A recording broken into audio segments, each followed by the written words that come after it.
اعوذ باللہ من الشیطان الرجیم بسم اللہ الرحمن الرحیم۔ سورہ مؤمنون کی چند آیتیں پڑھ رہا ہوں۔ انہو کان فریق من عبادی یقولون ربنا آمنا فاغفر لنا وارحمنا وانت خیر الراحمین۔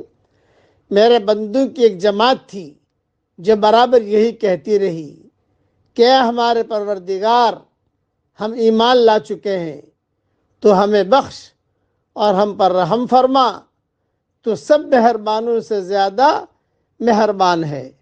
فَاتَّخَذْتُمُوهُمْ سِخْرِيًّا حَتَّى أَنْسَوْكُمْ ذِكْرِي وَكُنْتُمْ مِنْهُمْ تَضْحَكُونَ۔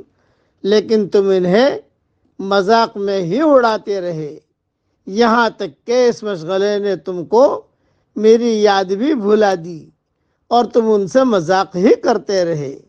انی جزیتہم اليوم بما صبروا، میں نے آج انہیں ان کے اس صبر کا بدلہ دے دیا ہے۔ انہم ہم الفائزون، کہ وہ خاطر خواہ اپنی مراد کو پہنچ چکے ہیں۔ تشریح سن لیجئے۔ دنیا میں اہل ایمان کے لیے ایک صبر آزما مرحلہ یہ بھی ہوتا ہے کہ وہ جب دین اور ایمان کے مقتضیات پر عمل کرتے ہیں تو دین سے ناآشنا اور دین سے ناواقف اور ایمان سے بے خبر لوگ انہیں استہزاء اور ملامت کا نشانہ بنا لیتے ہیں۔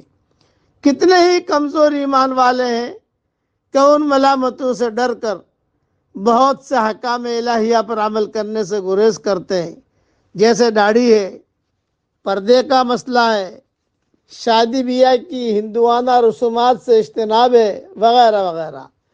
خوش قسمت ہے وہ لوگ جو کسی بھی ملامت کی پرواہ نہیں کرتے اور اللہ اور رسول کی اطاعت سے کسی بھی موقع پر انحراف نہیں کرتے۔ وَلَا يَخَافُونَ لَوْمَةَ لَائِمٍ، یعنی اللہ تعالیٰ قیامت والے دن انہیں اس کی بہترین جزا عطا فرمائے گا اور انہیں کامیابی سے سرفراز کرے گا، جیسا کہ اس آیت سے واضح ہے۔ وَلَا يَخَافُونَ لَوْمَةَ لَائِمٍ کا مطلب یہ ہے کسی ملامت کرنے والے کی ملامت کی طرف کوئی دھیان نہیں دیتے۔ خلاصہ کلام، قومی رگے کاٹتے ہیں، محمدی رگے جوڑتے ہیں۔ اس لیے ہمیں محمدی رگے جوڑنی چاہیے اور قومی رگے کاٹنی چاہیے۔ ہاں، قومی رگے اگر محمدی رگوں سے مل رہی ہے بہت اچھا، اہلاً و سہلاً، لیکن اگر مقابلہ ہے تو ہم رسول اللہ صلی اللہ علیہ وسلم کا طریقہ اپنائیں گے، قومی طریقہ نہیں اپنائیں گے۔ اب پڑھ لیجئے میرے ساتھ۔ رب اغفر وارحم